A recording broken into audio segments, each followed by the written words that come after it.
Peto Menahem, actor, comediante de stand-up y guionista. Hoy nos va a hablar sobre las 5 claves del humor. Muchas gracias. Listo. Bueno, bienvenidos. Antes de empezar, algunas cosas. ¿Alguien no tiene ni idea quién soy, aparte de mí? ¿Todos más o menos saben? Qué lástima. Bueno, me convocaron para hablar de las 5 claves del humor. 5 claves del humor. Les dije que no sabía. Es la verdad. Bueno, las 5 claves del humor para vos, me dicen. Estúpido. Era el subtexto. Bueno, entonces lo voy a hacer para mí. ¿Por qué hago esta salvedad? Porque yo no me considero humorista. Ojalá pudiera. Siento que no me da el piné. No. Siempre tuve y tengo la sensación de que cada vez que hago algo que causa risa es de pedo y no sé cómo pasó. No tengo idea cómo pasó. Así que bueno, voy a tratar de hablar más o menos de mi experiencia con el humor, a ver si les sirve, si les suscita alguna duda o algún pensamiento, si los inspira, ojalá. En el mejor de los casos. En el peor de los casos perdimos un rato de tiempo. No es tan grave. La primera relación que tengo con el humor es ver a mi viejo payaseando en mi casa, imitando a sus héroes del humor. Eso me provocaba una sensación como una especie de éxtasis. Me volvía loco verlo así, sobre todo porque conocía la otra parte, ¿no? La que se enojaba y me bajaba. Así que eso era muy novedoso. De ahí a sus héroes hubo medio paso. Así que siempre digo que mi primer maestro de comedia fue mi papá, porque muchos años después, viendo por ahí cosas que hacía, videos de obras o en la tele, pero sobre todo en el teatro, puedo reconocer esos mismos movimientos que yo le veía hacer en calzones antes de irse a bañar. Los mismos.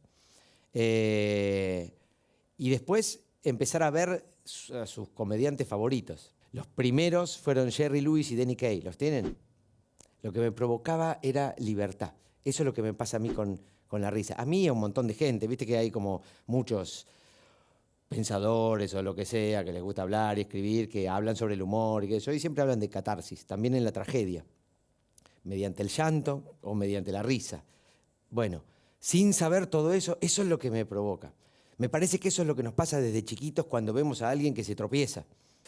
Porque es una liberación, tal vez de que no te pase a vos o de la tragedia de que no se mató. Si se mataba, no te causaba gracia, pero no le pasó nada. Y de lo inesperado a la vez.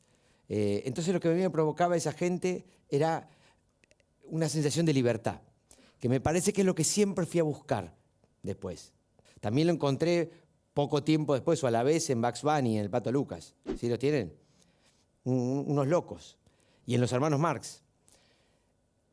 Y en los Beatles. Mucho del humor que yo intento hacer tiene que ver con los Beatles. Con estos que les dije y con los Beatles. Con las respuestas, ¿vieron alguna vez notas de los Beatles? No se lo toman en serio para nada. ¿Entendés? Es una tras de la otra todo el tiempo. ¿Y cómo encontraron América? Y fuimos hasta Groenlandia y doblamos. Todo el tiempo contestan así. ¿Qué hay de cierto en que ustedes se los acusa de que hacen música para gays y para lesbianas? ¿Qué hay de cierto en esto? Y McCartney contesta, bueno, no sé, nosotros somos unos 4 pibes, 4 amigos que hacemos simplemente música para gays y para lesbianas. Corren el velo de lo que es supuestamente serio, y eso también me obsesionó siempre. Porque el humor, para mí, es un juego entre lo que es y lo que debe ser. Siempre. Es un juego entre cómo ves las cosas y cómo querrías que sean las cosas. Y ahí viene todo. La ironía, el sarcasmo, o sea, cómo es y cómo debe ser para quién, para el que lo está haciendo, ¿no? Es una mirada, nada más. En mi caso, el gran desgarro de eso es que yo no encuentro ni un tema para tomarme en serio. Me sale así. No lo encontré. ¿Viste? Mi hijo, me acuerdo que cuando era más chico, un día me cagó a pedos, siempre me caga a pedos. Y me dijo, pero todo es joda, papá. Y sí, pero no porque yo crea que todo sea joda, porque no encontré un tema todavía para tomarme en serio. No lo hay. Este es un límite del que se habla mucho últimamente. El otro día vi en Facebook que habían bajado una función de Yayo y otra de Zamballón, y por no sé qué tipo de humor que dicen. Entonces es como que es raro qué es lo que se puede y qué es lo que no se puede. ¿Con qué se puede joder y con qué no? Para ustedes, ¿se puede joder con unas cosas y con otras no?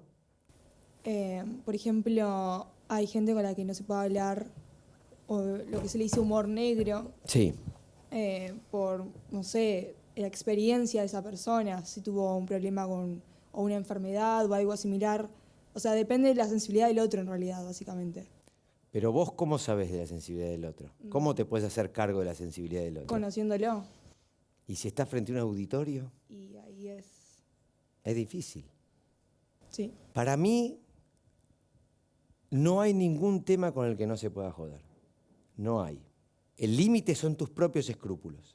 No te podés hacer cargo de la sensibilidad del otro porque el otro son un montón. ¿Y por qué es un prejuicio aparte? Porque es un prejuicio. ¿Cómo puedo saber a ciencia cierta si acá está Michetti y yo le digo, mira, te voy a prestar mis botas porque sé que me las vas a devolver con la suela limpia? ¿Cómo sé si le va a joder o se va a cagar de la risa? ¿Entendés? ¿Cómo lo sé? No lo sé. Lo tengo que probar. Y además hay otra cosa. Cuando uno intenta hacer humor, tiene que saber que probablemente alguien salga lastimado. Y de hecho yo creo que hacemos humor para que algo se lastime también. Esto que decía antes de lo que es y lo que debe ser, queremos lastimar eso. Queremos ir a lastimarlo. Aún el humor familiar, que no hay que subestimarlo en absoluto. Yo trabajé y conocí a alguien que era un maestro en eso, que era Juan Carlos Mesa, googleenlo también, que me enseñó un montón de cosas. Y hacía un humor familiar con el que nos formamos toda mi generación, mirando Mesa de Noticias. Un humor genial. Pero ese humor también intenta romper algo, porque cuando te reís, esto es un delirio mío, cuando te reís algo se rompe. ¿Qué se rompe? En principio, un deber ser del cuerpo. Tenemos una imagen del cuerpo, de lo que es la belleza del cuerpo, que es con cierta postura, con cierta callo, y cuando nos reímos nos convertimos como en monos. Nos desarmamos, y eso es lo que querés romper.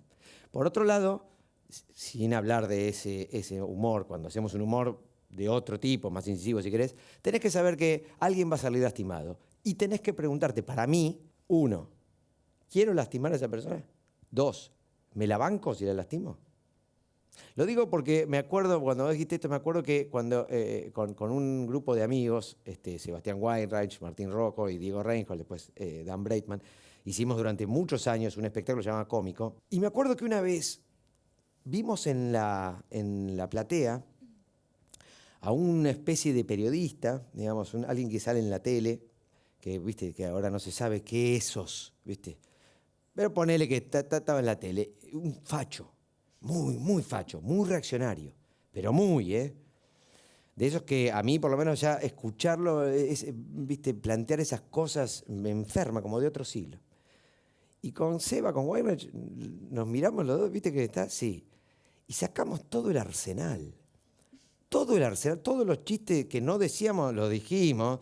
Los que decíamos, ¿viste? Le dábamos una vuelta para molestarlo, para lastimarlo, literal. Aparte era muy graciosa la situación porque había ido con una novia que supongo que tenía, mucho más joven, preciosa, que seguro que lo llevó ella. Ella estuvo desternillada de la risa y él así. 2 horas así. Y cuanto más cara de orto ponía, más contentos estábamos. A veces querés lastimar. Yo no me subo al escenario para agradarle a todo el mundo. Porque no es posible agradarle a todo el mundo, como no es posible desagradarle a todo el mundo. Estamos como, viste, una locura de querer agradar. ¿A quién? ¿A quién? Pero sí me subo a veces al escenario para desagradarle a alguna gente. Tal vez porque soy un petizo cabrón. Una vez hacía un espectáculo, un monólogo, un evento, cuando había eventos para una gente que después me enteré que era gente medio del Opus Dei, y yo le di con todo. No se rió nadie. Hacía un monólogo de la Biblia. De eso se trataba. La gente estaba como casi me matan. Y yo, viste, cualquier persona más o menos sana o racional en ese momento hubiese dicho, bueno, no se está riendo, no está funcionando. Buenas noches, muchas gracias. No, media hora me quedé. Y papá. Sí, quería desagradar, pero quería decirles eso. Primero porque soy un omnipotente y un vanidoso, seguramente, en ese momento, ahora no lo haría. Pero segundo, porque para devolverles todo lo que viste, yo también me comí pasivamente todo ese discurso muchas veces. Bueno, te la quiero devolver. Entonces, me parece que sí, que uno tiene que ver a quién puede lastimar, si querés lastimar a esa persona y si te la vas a bancar. Porque por ahí, por ejemplo, yo desearía ahora, pero como es un programa no lo podemos hacer, desearía ahora no estar acá, sino ahí, charlando, ¿no? Porque no me gusta, descreo de esta disposición. Porque el escenario, o una tarima, o una clase, así, es muy poderoso. Y es un abuso de poder para mí. Porque desde acá yo te digo cómo son las cosas. Y ustedes están en una situación totalmente pasiva y vos no ves lo que le pasa a él, ni a él, ni a él. Vos no lo ves, ¿entendés? No ves a los de atrás ni a los de al lado. Estamos en una desigualdad de condiciones tremenda. Yo puedo decir una sarta de estupideces y esto lo vemos en los políticos todo el tiempo. ¿Viste? Nos estupidiza. En cambio, por ejemplo, yo prefiero cuando actúo un anfiteatro. El anfiteatro me parece más justo. Estoy abajo, no arriba. La gente mira para abajo para verme y es en semicírculo. Se pueden ver entre todos. Es mucho mejor. Pero en el caso del teatro, bueno, sabemos que es acotado. Dura lo que dura y la reina es la historia, no el que la hace. Por lo que entendí, es como que buscas siempre estar fuera de la estructura o evitarla, que es más o menos lo que venías diciendo antes. Como romper o lastimar para evitar la estructura. En algunos casos, sí. Y en otros sería mejor pensarlo así, me parece. ¿Cómo me gustaría que sean las cosas? Pues yo puedo usar este espacio de poder, todos podemos usar el espacio de poder que es decir lo que pensamos, pensar primero y principal, para romper algo, a veces hay que romper, pero sin perder de vista que hay que construir. ¿Viste? Hay que construir. Es muy importante la propuesta. Yo me acuerdo cuando mi hijo era chiquito que yo me la pasaba leyendo libros de los procesos, ¿viste? Para entender en qué estaba. Y hay una etapa de los chicos que se definen por el no. ¿Viste? No sé si ve que todos dicen que no, así como hay tal etapa, pero dicen que no. Bueno, cuando yo leí eso, entendí el comportamiento de mi hijo, pero también entendí que tenía un montón de amigos que se habían quedado en ese momento. Y en realidad lo que te define es a qué le decís que sí. A mí me da vergüenza ir por la calle y ver afiches cuyo eslogan, cuya propuesta política de gente madura y grande es en contra de qué van. Decir, loco, decime qué vas a hacer. ¿A favor de qué estás? No en contra de qué, a favor de qué. Porque eso es lo que construye. Entonces, sí, vamos a romper algo. Pero después tenés una propuesta, porque si no, nos quedamos comiendo tierra de los escombros. Entonces lo más importante es imaginar cómo te gustaría que sean las cosas. Imaginar. Y a la imaginación hay que darle de comer. Hay que nutrirla. Como hablábamos recién, ¿viste? Cuando sos chiquito se cae alguien y te hace gracia. Cuando sos grande también, ¿no? Pero hay otras cosas que te hacen gracia cuando sos grande. Un nene de 4 años, 3 años no entiende una ironía. Pero un adulto o un tipo más grande o un adolescente sí. Porque fuiste evolucionando, entre comillas, ¿viste? Evolucionando quiere decir que fuiste sumando etapas. No es que no te reís más de eso, no es que no sos más ese nene. Sos otras cosas también. Entonces, y se relaciona con esto que me preguntabas de la susceptibilidad. Yo creo que cuanto más le des de comer a la mente, ¿no? Cuanto más curioso seas, cuanto más culto seas, bueno, los límites se van a ir ampliando.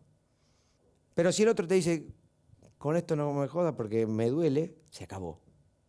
Se acabó. Salvo que sea Videla. Entonces sigo hasta que le duele y se muere de dolor. Pero si no, se acabó. Porque también tenés que elegir, para mí, qué tipo de humor vas a hacer.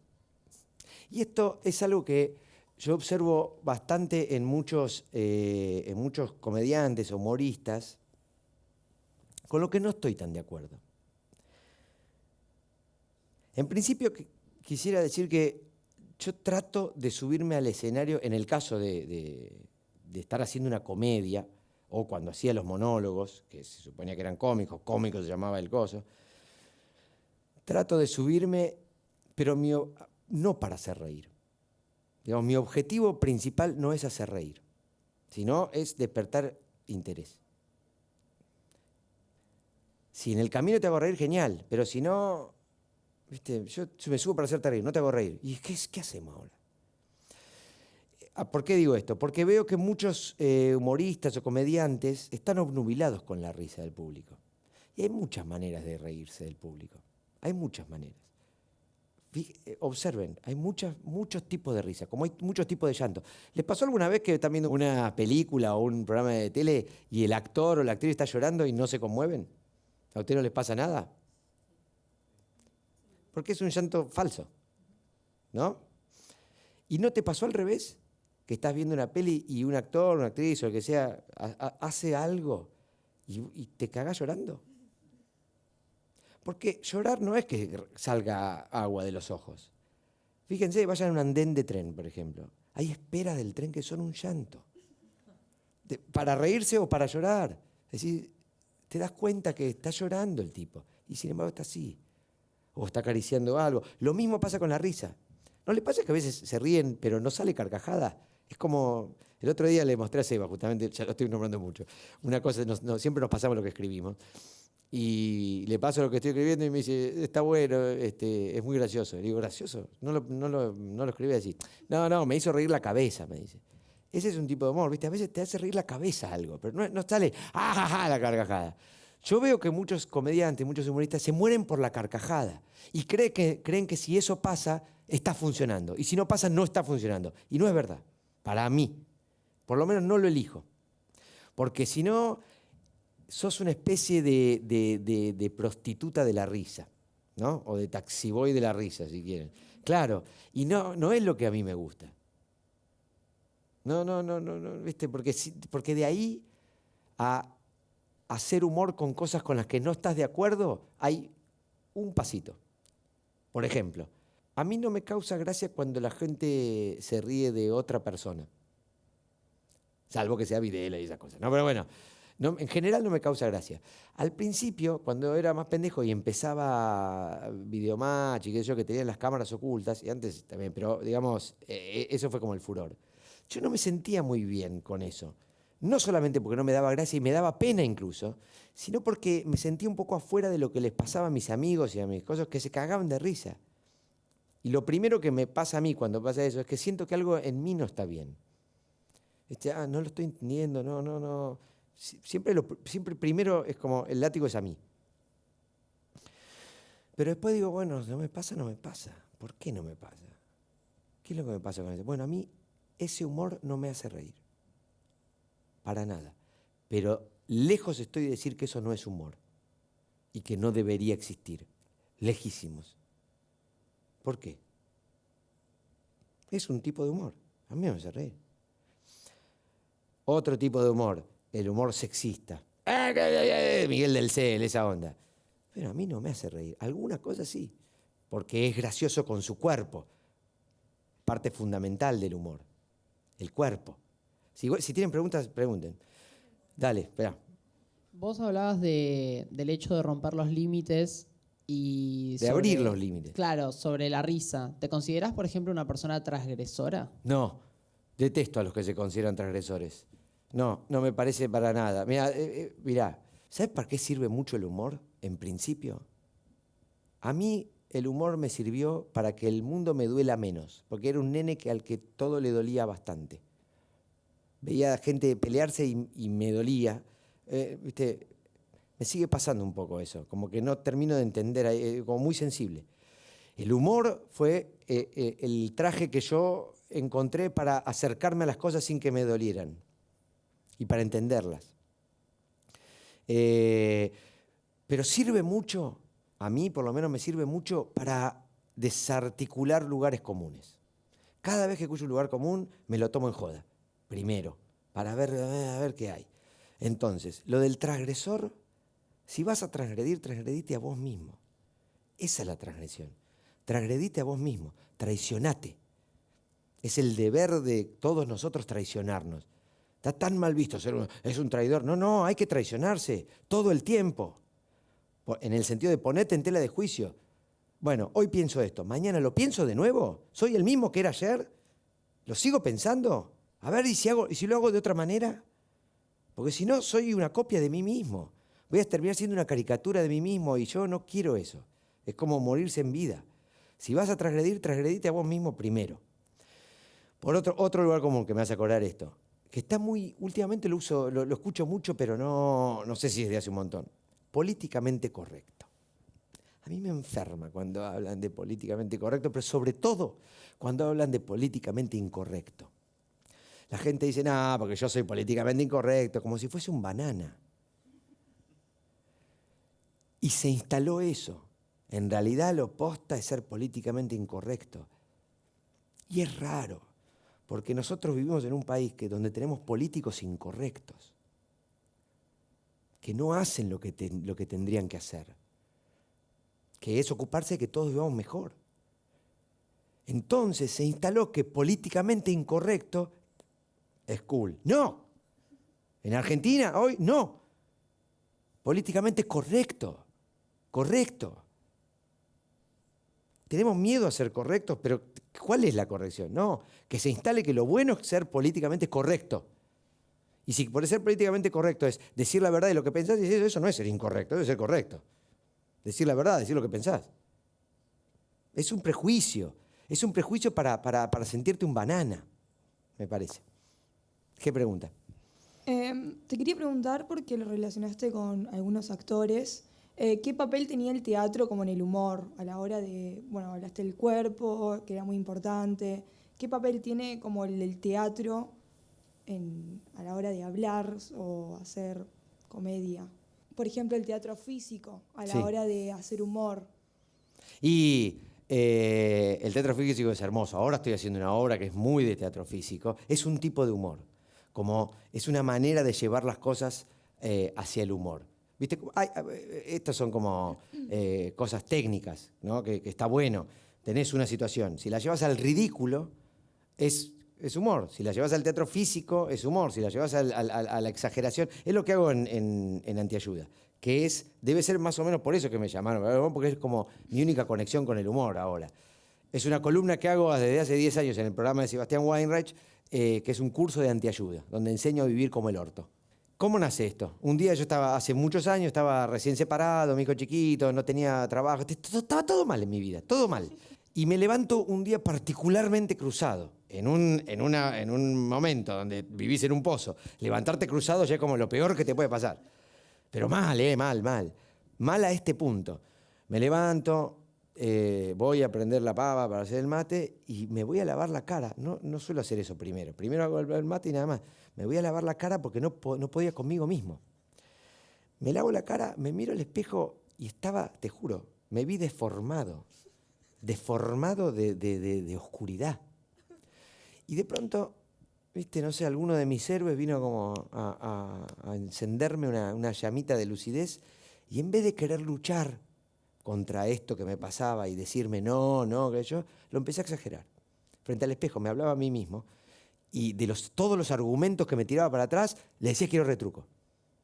¿Entendés? Como exagerar lo que me pasaba y darme la razón. A los 10 minutos, mi día había cambiado así. Y dije, acá hay algo.